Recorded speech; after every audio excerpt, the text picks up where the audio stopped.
iPhone 13 Pro telefoni suvga tushgan, Face ID'si ishdan chiqqan. Men hozir to'g'rilayman, sizlar esa jarayonni kuzatib olinglar. Tekshirib olishlar uchun emailga ko'rib turasizlar, Face ID kuygan, old kamerasida ham suv dog'izlari bor. GSIP programmator orqali Face ID ma'lumotlarini ko'chira olamiz.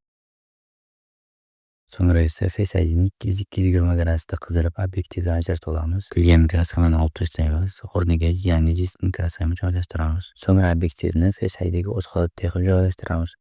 Bu esa juda ham muhim. Agar o'z holatida joylashmasa, Face ID ishlamaydi. Bunaqa holatda kalibrovka programmadan foydalanib to'g'rilashimiz mumkin. Endi esa yangi mikrosxemaga Face ID ma'lumotlarini qaytadan yozamiz. Face ID tayyor. Face ID'ni oldi kamera korpusiga joylashtiramiz. Telefonni qo'yib tekshirsak bo'ldi. Kameradagi dog'larni yo'qotish uchun maxsus kraskada qaytadan bo'yab chiqamiz. Kameramiz ham ideal qop-qora holatga keldi.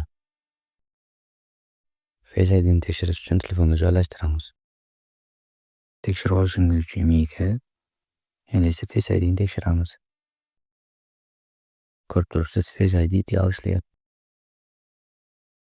Telefonimiz ham tayyor bo'ldi. Hozir egasiga topshirsak ham bo'ladi.